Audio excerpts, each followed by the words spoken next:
Prayers of Plato, The Exile of the East.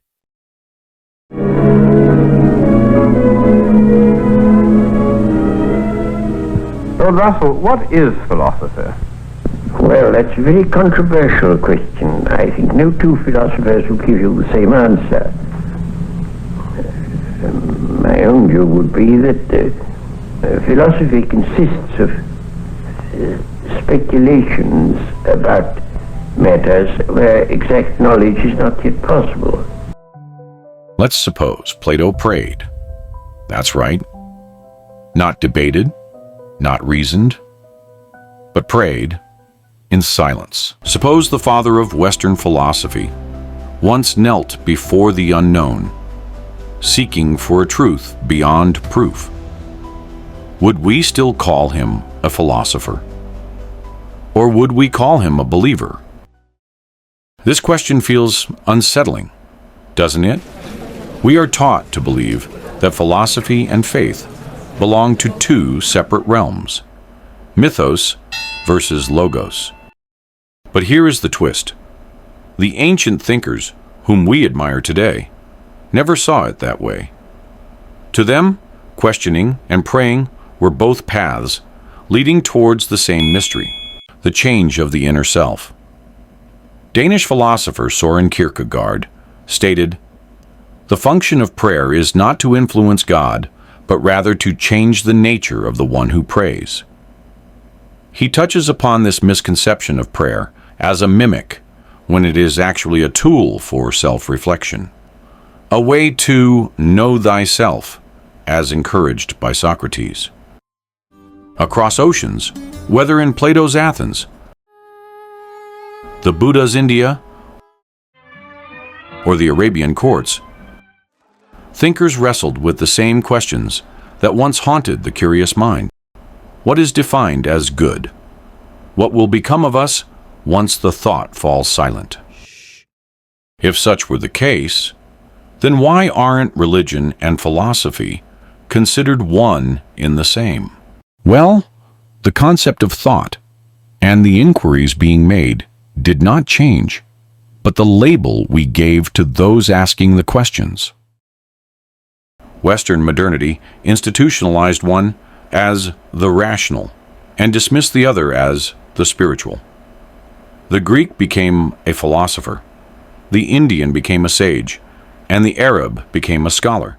Now, let's travel back into the late 19th century, where Fredrich Max Muller introduced what he called the science of religion, a thought-provoking project aimed to use scientific techniques to study religion. Muller's question was simple: where does religion come from? He found that the answer was not hidden in revelation of theology, but embedded in linguistics. The noumena were at first noumena, he famously remarked. Muller explains that humans were gifted with words that defined natural powers. For instance, the sun. These words were later personified, and over time, these became gods. According to Muller, the divine did not come from thunderbolts, but from the mundane act of naming. So what was the nature of religion before it was officially named? Muller wrote, "Before language had sanctioned a distinction between the concrete and the abstract, the intention of these comprehends both." He notes that in ancient times, people didn't separate material and spiritual in the way that modern thinkers do, and words could have multiple meanings, thus concluding that religious thinkers were misinterpreted and wrongfully excluded from the philosophical system of thought due to their use of holistic language. We can also look into the effect of language on the geographical status of the East. During an open lecture, the Egyptian feminist writer and activist Nawal el-Saadawi states the following: Who called that? Why we are called Middle East? We were named, and we have to study history. We were named Middle East because we were a British colony. So Egypt was Middle East relative to London. And India was called Far East relative to London because India was also a colony. So now, when I go to London, I say I go to the Middle West. She reveals how the world is linguistically mapped with Europe at its pivot. This not only asserts Western dominance, but implies that anything beyond the West only has meaning if in relation to it. To Muller, faith and thought were two peas in a pod, for both go together. Two practices, both rooted from the desire to uncover the unknown. He continues, "We mean a mental faculty, independent of sense and reason, which enables man to apprehend the infinite under varying disguises." The earliest prayers and rituals, traced all the way back to the Vedas, were not pitiful, but a sign of wonder. While Muller pledged to unveil the universal origins of belief, his methods were Eurocentric.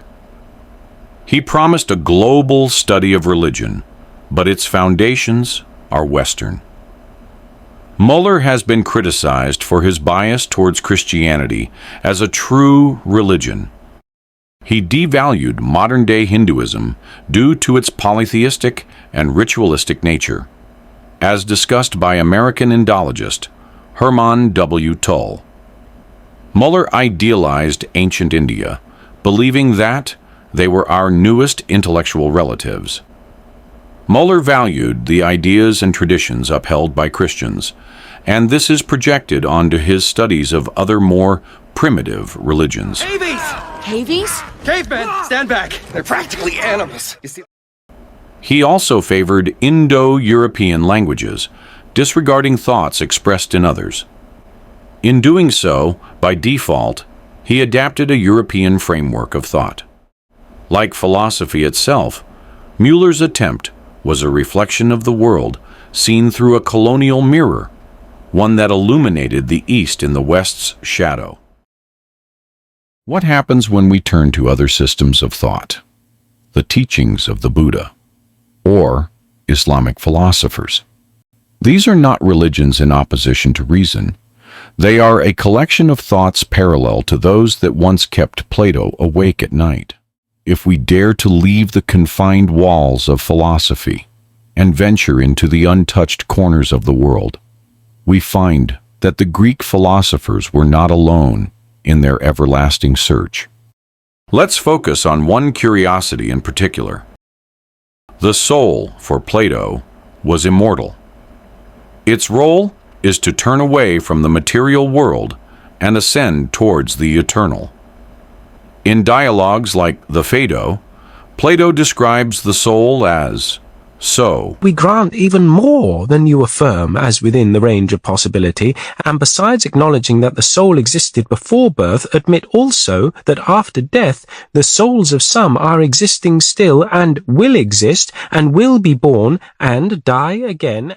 The soul was exiled from purity and trapped in our bodies. As Hereticulus previously observed, you couldn't discover the limits of the soul, even if you traveled every road to do so.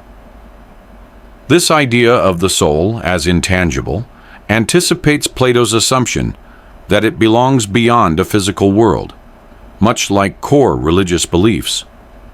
Indian philosophy and Buddhism also explored the nature of the soul before Plato. The Upanishads described it as eternal, seeking freedom from the cycle of birth and death.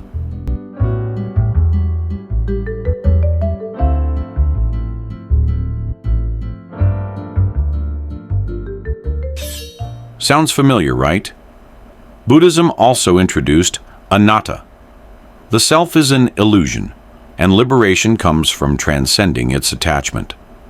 Centuries later, Islamic thinkers such as Al-Ghazali described the ruh as a stranger to the world, and our body is its prison. In all these concepts, one can ascend towards purity. Much like how Plato's idea of the soul ascends towards the right form of good. My shoulder angel. Oh, listen to that guy. He's trying to lead you down the path of righteousness. This, while not a place, like in the religious sense, functions similarly to the idea of heaven. Different worlds, different languages, but oddly similar. Through the lens of Western history, the Eastern minds have been shackled with boundaries. Plato became a philosopher of reason, whilst the rest, well, they remain unaccounted for. So I leave you with this. How much of what we call philosophy is shaped not by wisdom, but the power to define it? And how many voices have we silenced along the way?